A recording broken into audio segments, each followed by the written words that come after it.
বেশ কয়েকদিন পরে চলে আসলাম আপনাদের সাথে আরেকটা আনবক্সিং ভিডিও শেয়ার করতে। সবসময় আবার আনবক্সিং ভিডিও দেই না, কারণ আপনারা আবার বোর ফিল করেন অনেকে। যাই হোক, তো এখানে প্রথমেই আছে একটা জর্জিয়ান ক্লে টুল সেট। ক্লে ক্রাফটিং এর ক্ষেত্রে এই টুলস গুলো খুবই ইউজফুল। তারপরে এখানে আছে আরেকটা চিমটা বই বা অন্য কোনো কিছু আটকে রাখার ক্ষেত্রে এগুলো খুবই কাজে লাগে। ও এখানে রেড কালারের আরেকটা আছে, এটাও অনেক সুন্দর। তারপরে আছে এখানে একটা cute mini display easel with canvas. তারপরে এখানে আছে কিছু ব্রাশ পেন্স। আমি আপনাদেরকে আগেও দেখাইছিলাম, এই ব্রাশ পেন গুলা দিয়ে আর্ট করতে খুবই ভালো লাগে। সবসময় এগুলাকে আমি সবার আগে আমার হাতের উপরে ট্রাই করে দেখি। যাই হোক, তো তারপরে আছে এখানে আরেকটা কালার প্যালেট এবং এই বিউটিফুল গোয়াশ পেটটার অপেক্ষায় ছিলাম আমি। আরেকজনের ভিডিওতে এটা দেখলাম, দেখি একটু পেপার কোয়ালিটি কেমন। ওয়াও, এটা অনেক সুন্দর। আর মাশাআল্লাহ পেজও আছে অনেকগুলা। পরে আপনাদেরকে এটাতে পেন্টিং করে দেখাবো। তারপরে আছে এখানে কিছু brush pen set. Water colour আর্টের ক্ষেত্রে এই ব্রাশগুলো খুবই ইউজফুল, কারণ এগুলোর ভেতরে পানি নিয়ে কাজ করতে পারবেন। আপনার এক্সট্রা করে আর কোনো পানির প্রয়োজন হবে না। এখানের এই সবগুলো আর্ট সাপ্লাইজে কিন্তু আপনারা ক্যাডমিয়াম আর্ট সাপ্লাইজে পেয়ে যাবেন।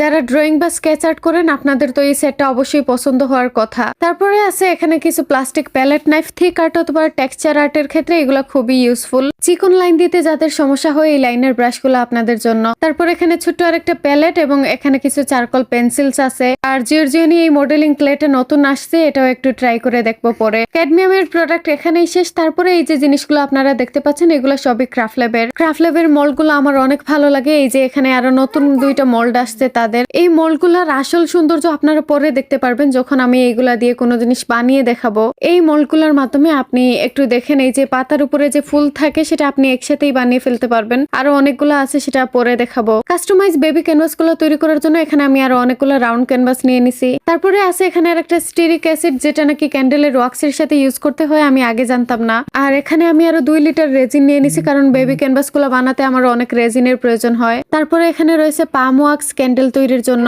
তারপরে এগুলো হচ্ছে Fevicryl moulded clay. Baby canvas গুলো তৈরি করতে অনেক ক্লের প্রয়োজন হয়, তাই আমি একসাথে অনেক প্যাকেট নিয়ে নিছি। তো এই ছিল আমার আজকের ভিডিওতে, এ পর্যন্ত। এইটা